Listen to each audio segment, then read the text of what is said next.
Y si hablamos de avances tecnológicos y científicos, me acompaña el astrónomo también de la Universidad de Concepción, el doctor Jaime Rosales, con quien vamos a conversar respecto a esta hazaña también que realizó la NASA en Navidad con la sonda Parker. ¿Cómo está, doctor? Muy bien, gracias. ¿Y tú?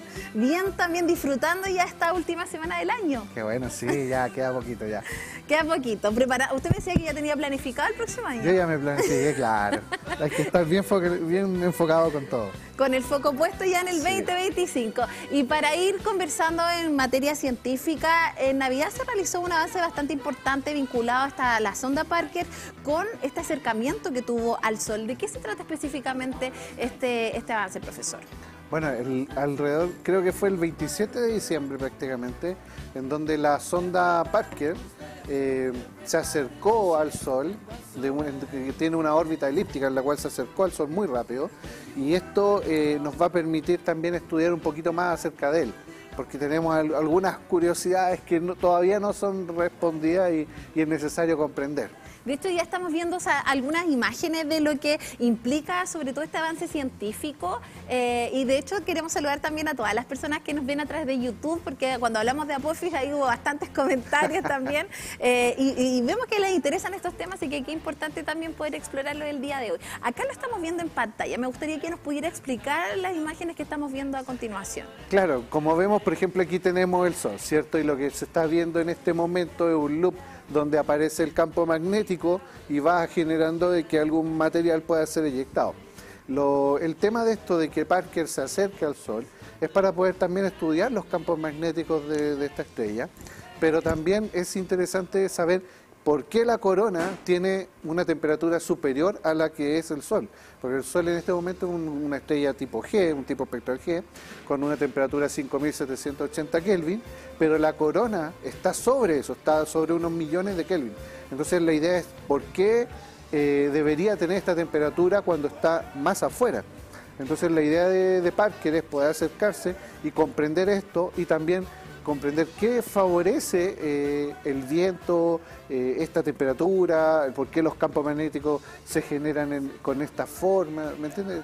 Es para eso. De alguna manera también la sonda Parker ha desafiado la tecnología humana y de alguna forma vemos como hoy en día en el 2024 ya podemos estar hablando de avances importantes en materia científica.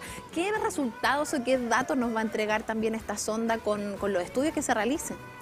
Bueno, como te mencionaba, obviamente nos va a poder ayudar a comprender sobre el campo magnético del Sol, comprender sobre su comportamiento de dínamo, que obviamente ya lo conocemos por estudios desde la Tierra, pero ahora es la idea de comprender un poco más sobre la parte de la corona del Sol, que es la parte más externa, y ahí es donde todavía no se responden algunas cosas.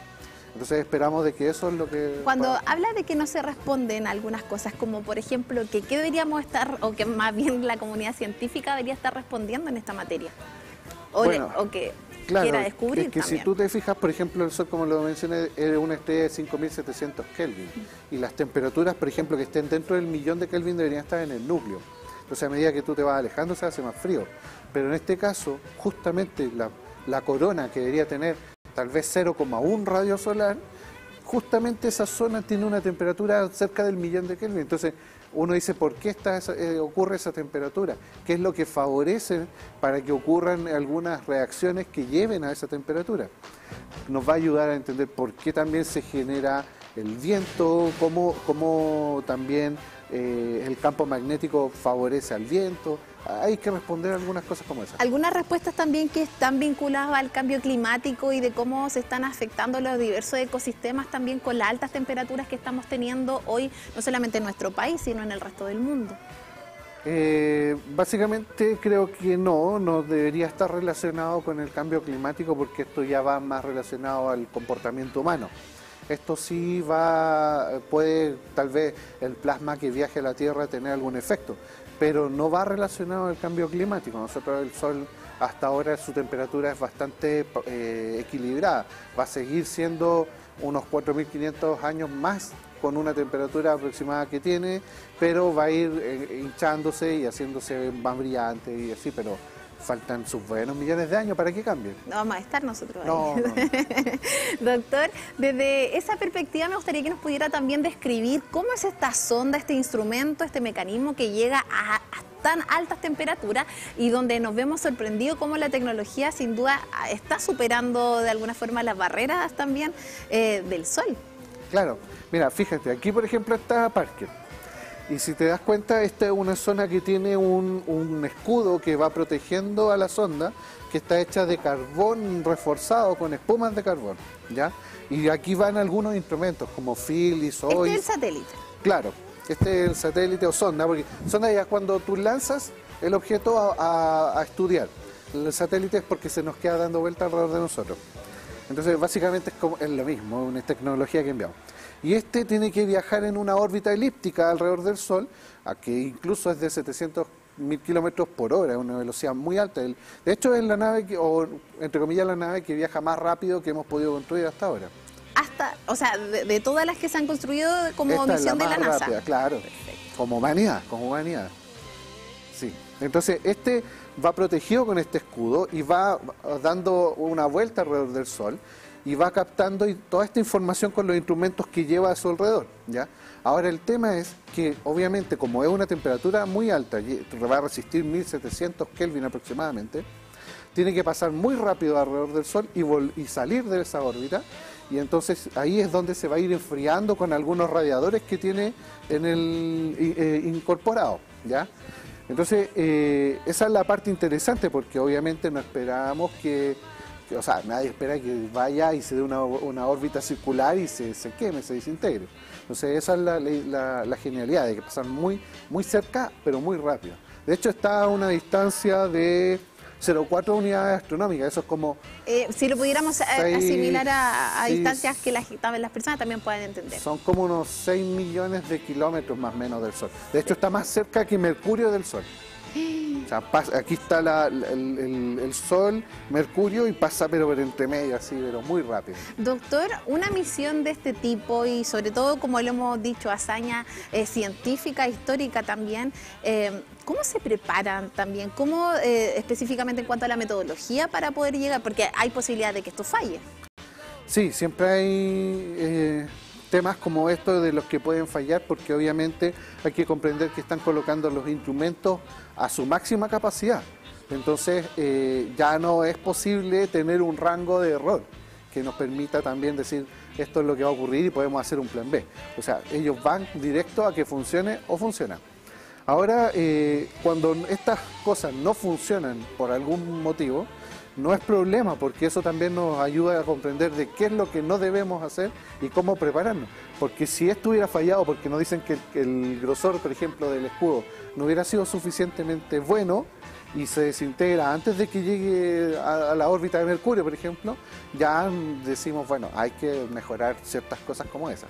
Doctor, queremos revisar también otras imágenes vinculadas al tamaño del Sol, que es algo que aún nos sigue impresionando como sociedad, y sobre todo para que usted también nos pueda ir explicando cómo funciona. Bueno, aquí ya como lo vemos en imágenes, el Sol, y sobre todo cómo de alguna forma es su diámetro.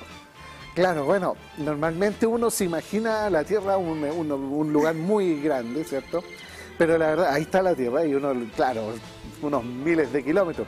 Pero si empezamos a compararlo ya con el Sol, por ejemplo, nosotros ya nos damos cuenta que somos un objeto bastante pequeño. O sea, como una hormiguita en el universo. Sí, o sea, un puntito. O sea, si pusiéramos el Sol en una cancha de fútbol, nosotros estaríamos quizás en el borde de la cancha. Aquí tenemos el Sol en este momento y por ahí ya se perdió la Tierra. Y ahí vamos viendo cómo empiezan a aparecer algunas estrellas que son incluso mucho más grandes, como Pollux, Arcturus, cosas así, son realmente enormes, miles de veces más grandes que el Sol. Con respecto a los resultados también que va a tener la sonda Parker y lo que nos va a permitir descubrir, ¿qué teorías de alguna forma cree que también se cuestionan respecto a estos resultados? Bueno, todo lo que tiene que ver con campos magnéticos, por ejemplo, con electrones, partículas de alta energía, todos esos elementos van a ser estudiados y van a poder responder a algunas cosas. Por ejemplo, cuando estamos con los aceleradores de partículas, se están estudiando estas partículas altamente energéticas, pero también es importante tenerlas del principal laboratorio, que es el Sol. Y ahí es donde nos favorece porque podemos contrarrestar resultados. De hecho, acá, por ejemplo, dice, piensa en un avión de pasajeros, bueno, ahí se nos pasó, pero de alguna forma en cuanto a cómo la sonda Parker también va a permitir que nosotros ampliemos nuestro conocimiento en materia científica y sobre todo de tamaño, de resultados y de teorías. ¿Cómo cree también que va a evolucionar esto el próximo 2025, ya considerando que este año ya se logró un hito importante? Sí, bueno, nos va a ayudar muchísimo a comprender sobre el tema del campo magnético, como decía, porque hay que entender que es quien nos protege de la zona extraestelar, o sea, todo lo que viene después del Sol es protegido por el propio campo magnético del Sol. El Sol tiene una heliosfera que nos protege de toda la radiación que viene desde afuera, desde la galaxia. Y ese campo magnético... Sus capas. Claro, es que está el Sol y hay una zona como de choque, que no sé si has visto cuando uno va muy rápido y se siente como el aire chocar en ti, ya, eso mismo se genera en el Sol viajando, y es porque el Sol nos protege de todo lo que viene desde afuera, que es la parte de nuestra galaxia, y los campos magnéticos de la Tierra protege todo lo que viene del Sol. Así que comprender los campos magnéticos es muy importante. De hecho, acá le quería comentar una información respecto de la sonda Parker para que usted nos pueda ayudar a profundizar también. Dice, según las teorías estelares estándar, la temperatura debería disminuir a medida que se aleja también del núcleo del Sol. Exacto. ¿Cierto? Y la fuente primaria de energía. Sin embargo, la corona desafía esta lógica. ¿Por qué desafía esta lógica también la corona frente a esta teoría? Esa es la curiosidad que tenemos, porque cuando se mide la temperatura en la corona se llegan a los millones de Kelvin. Entonces todavía no comprendemos por qué está ocurriendo eso. Y esa es la idea de enviar a Parker a observar y entender qué pasa. ¿Nos podría explicar algunas hipótesis relacionadas también a esto? Es muy complejo, de verdad, muy complejo, porque desde su mirada como lo que pasa es que cuando tú tienes una estrella en el interior, en el núcleo, están ocurriendo reacciones de cadenas protón-protón. Tú tomas 2 deuterios de hidrógeno para producir helio, y así, después de tomas helio y vas formando nitrógeno, oxígeno, carbón y para adelante. Pero ya en la corona se supone que tú tienes, ya es plasma, no debería estar generando estos elementos, porque los elementos se forman en el núcleo. Entonces, toda esa quema central... reacciones químicas que son transformaciones. Son transformaciones. Tú tomas átomos y los fusionas y formas otros. Pero ya en la corona no debiera estar ocurriendo eso. Estamos viendo solamente el plasma y la temperatura. Y ahí es donde tenemos que saber quién es el que favorece esa temperatura. Si es el campo magnético, algún movimiento, algo que sea. ¿Esto es anormal de alguna forma lo que se está presentando? No anormal, pero es desconocido. Ese es el tema, que no, lo desconocemos por qué ocurre. Y probablemente es que en muchas estrellas también sea lo mismo, pero necesitamos saber por qué ocurre eso. Y al entender o al descubrir de alguna forma por qué se genera esta teoría también, ¿qué nos permitiría profundizar en el conocimiento?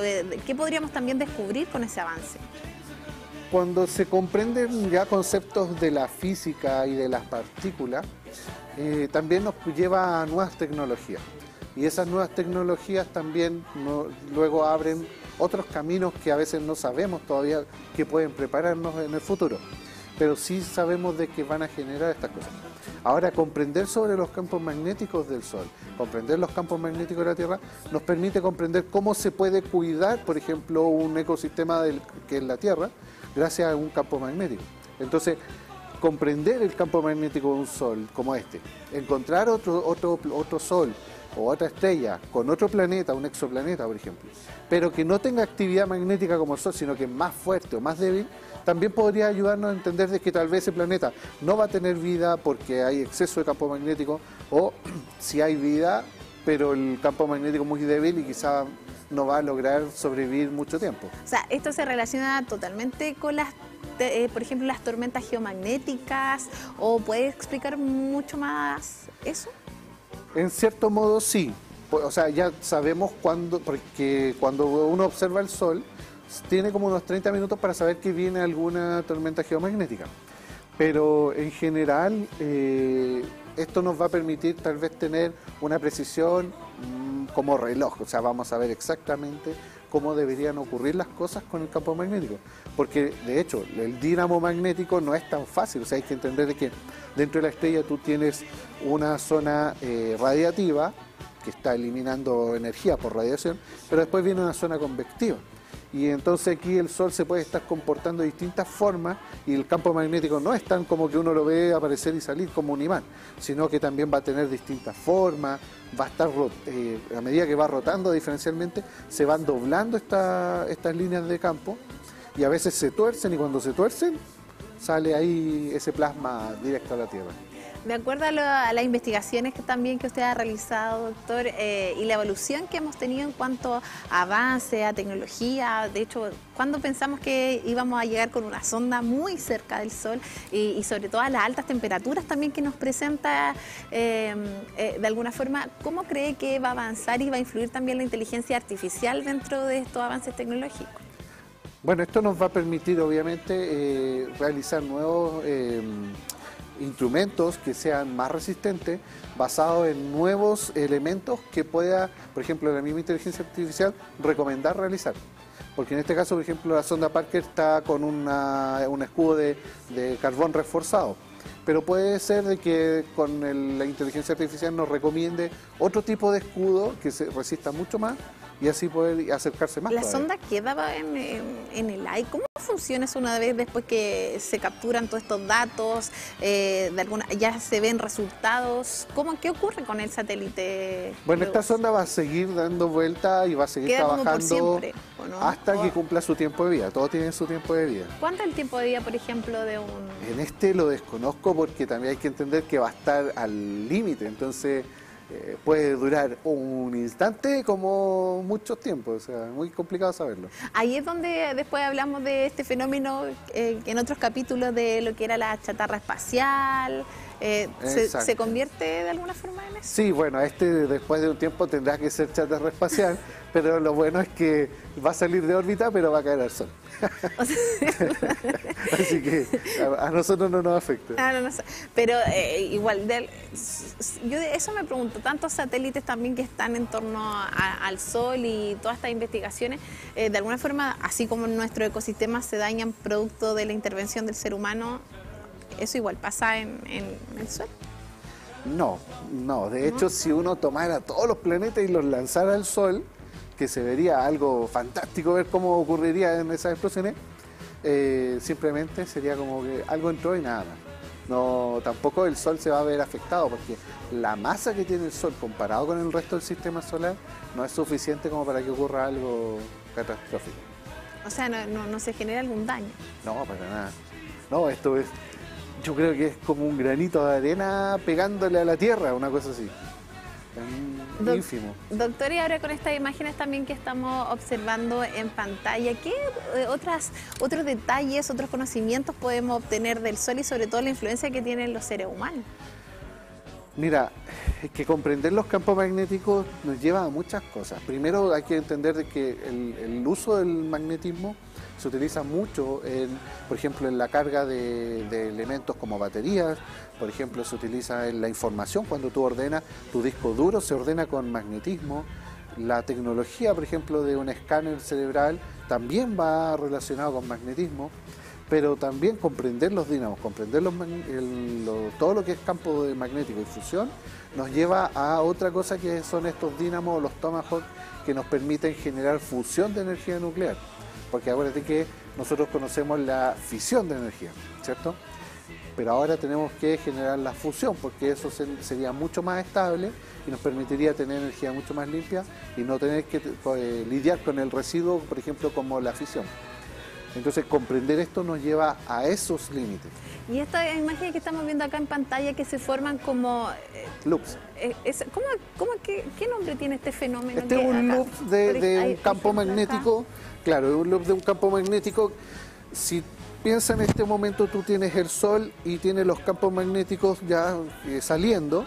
Ahora tú rotas el Sol, ¿cierto? Y de manera diferencial. Y vas a ver que la línea de campo se tuerce, se empieza a doblar así. Y cuando se dobla, también hay que entender que el Sol tiene convección, entonces va a llevar elementos desde abajo hacia arriba y de repente ese campo magnético tiende a salir. Y es por eso es que salen estos campos y se ven ahí. Cuando salen arrastran el plasma y obviamente el plasma vuelve a caer por la gravedad que tiene el Sol. Entonces uno ve que los levanta pero vuelven a caer. Por eso se ven tan impresionantes.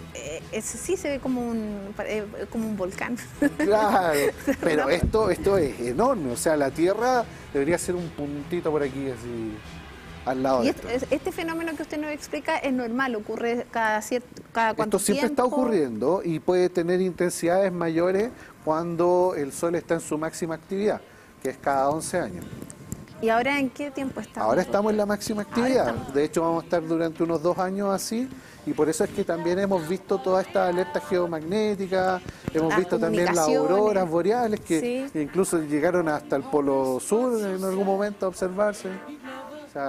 O sea, en este periodo de 11 años donde ocurren, de alguna forma se ve influenciado también en otros fenómenos que estamos observando constantemente. Sí, claro, o sea, de hecho es el momento en que vamos a ver más auroras debido a que el Sol está más activo. Y cuando esto disminuye, cuando pasan estos 11 años, ¿qué ocurre? ¿Estos fenómenos ya no se presentan? ¿En qué de alguna forma se siguen ocurriendo, pero es con menor frecuencia porque la intensidad decae. El Sol tiene un momento de actividad magnética muy fuerte cada 11 años, pero sigue manteniéndose, pero decae un poco, ¿no? Como estamos hablando de energía, de campo electromagnético, ¿esto nos puede influir a nosotros también de alguna forma en cómo los seres humanos también nos estamos comportando? Uf, en esa parte hablando desconozco, si hablamos como de energía propiamente tal. Desconozco, pero debiera todo influir en realidad, porque somos parte de. Pero sí cuando usted hablaba del universo, recuerdo. Claro, pero sí podemos ver, por ejemplo, que cuando ocurren estos fenómenos muy fuertes, si llega a la Tierra, obviamente vamos a ver las auroras boreales, va a haber este cambio o alteración en la atmósfera, y obviamente también tiene que haber alguna influencia en la humanidad. O sea, es como usted decía la otra vez, somos parte de un todo. Sí, somos parte de todo. O sea, somos el universo al mismo tiempo. Doctor, y al poder ir comprendiendo también todos estos fenómenos y sobre todo también poder entender cómo se comporta el Sol, ¿usted cree que se ha avanzado también desde ese punto de vista en cuanto a las investigaciones que se han desarrollado respecto a este tema? Sí, por supuesto, o sea, de hecho, el estudio de los campos... Mira, ahí está, justamente aparece la escala de la Tierra comparada con el... Ya, claro, volviendo a la pregunta, el estudio de los campos magnéticos nos ha llevado bastante a comprender cómo son también las otras estrellas, si tienen campos magnéticos o no tienen.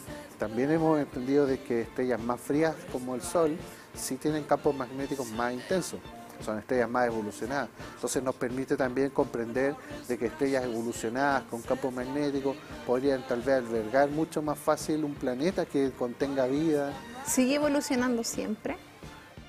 Las estrellas sí, siguen evolucionando, son en este caso una estrella evolucionada de 4.500 años, millones de años, pero todavía le falta, o sea, tiene que todavía pasar por una etapa de hacerse una gigante roja y después ya al momento de colapsar caer como una enana blanca, o sea, llegar a solamente quedar su puro núcleo nada más. Y cuando hablamos también, doctor, del Sol, de la Luna y de todos estos fenómenos que hemos vivido este 2024, ¿qué es lo que para usted específicamente, de acuerdo a su visión también, se avanzó en materia científica respecto al Sol? Mira, con respecto al Sol siempre se están haciendo estudios y en este caso siempre se está buscando cómo comprender sobre la teoría de dínamos, que es la parte donde estoy trabajando más, y siempre se están generando nuevos modelos de dínamo, porque pasaron por como 4 modelos. Profesor, para que la gente pueda ir entendiendo también el dínamo, ¿a qué se refiere cuando habla de este tema de la teoría del dínamo? Ya, cuando hablo de una teoría de dínamo es cuando estoy hablando de un campo magnético ya que se está generando en un monopolo o un núcleo, y este se tiene que alterar por movimiento, por rotación, por temperatura, y va a tener un comportamiento. Entonces cuando empieza a tener un comportamiento periódico, entonces nosotros podemos hablar de un dínamo, porque sería como tener un motor. De hecho, no sé si mucha gente relaciona el motor con el dínamo. ¿Por qué un motor? Porque los motores, si tú te fijas, están hechos con mucho cable, Sí. ¿cierto? Pero también tienen partes de imán. Entonces, a medida de que tú vas moviendo esto, tienes un campo eléctrico variable o un campo magnético variable y puedes generar tanto magnetismo como electricidad. Y eso se asimila como al Sol. Sí, claro, de hecho, eso es lo que... Después por eso llegamos a la teoría de generar estos tomahawk o estos laboratorios de dínamos, que son campos magnéticos muy fuertes que permiten generar después fusión nuclear. Así vamos entendiendo con el profesor que nos da estos ejemplos, que sin duda nos ayudan también a poder entender las características y sobre todo, cuando a veces vemos imágenes del Sol a través de las fotografías espaciales, que sin duda se ha avanzado, por ejemplo, esta que tenemos acá, profesor. Si esta es de Parker, pues aquí se ve la órbita, claro, ¿cierto? Por ejemplo, ahí tenemos el Sol, estamos viendo a Parker y tenemos algunas órbitas, ahí está la órbita de la Tierra, claro. Claro, y ahí estamos, bueno, aquí creo, no sé si estamos con la fecha exacta, pero si estuviera más o menos en la fecha exacta deberíamos estar ya cerca ahí de unos 6 millones de kilómetros de distancia. Y Parker acá, de hecho lo estamos viendo directamente, se ve como muy pequeño, pero Sí. en realidad en cuanto, por ejemplo, a tamaño real, a que si lo pudiéramos asimilar con, por ejemplo, con el estadio que usted dijo. ¿Qué No, tal? no, Parker es bastante más pequeño, estamos hablando de que cabe aquí en el estudio, de hecho es como Muy un chiquitito. auto que está parado, así. Ah, es chiquitito. Sí, si no son cosas tan grandes. Y, Porque hay que recordar que también hay que lanzarlo en el cohete. y de hecho, a eso le quería consultar también, profesor, en cuanto a las características mecánicas, técnicas, ¿cómo funciona esta sonda específicamente? Bueno, ahí está el escudo, ¿cierto? Aquí se puede ver claramente el escudo. Y después viene toda la zona de protección con el espacio que le permite. Y acá deberían ir todos los instrumentos que van a medir campos magnéticos, que van a medir... Esa parte de atrás, esta parte es la que donde se generan de alguna forma el análisis de los datos. Exacto, aquí van todos los instrumentos que están protegidos por ese escudo. Y esos van a ir recibiendo la información, porque ellos tienen que ir como mirando casi de lado a la sonda, o sea, no pueden ir mirando muy directo. De hecho, acá también mencionan que la nave completó su aproximación número 22 al Sol, que fue reduciendo la distancia también entre ella y la estrella a solo como 6,1 millones de kilómetros. ¿Cómo podríamos asimilar esta distancia? Mira, del Sol a la Tierra hay 150 millones de kilómetros, ¿ya?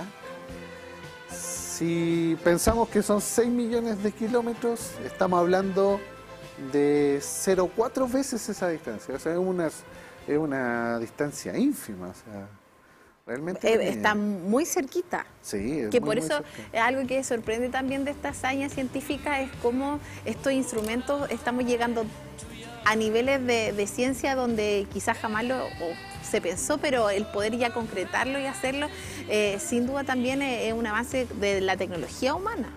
De todas maneras, o sea, los instrumentos como estos no era posible enviarlos tan cerca del Sol.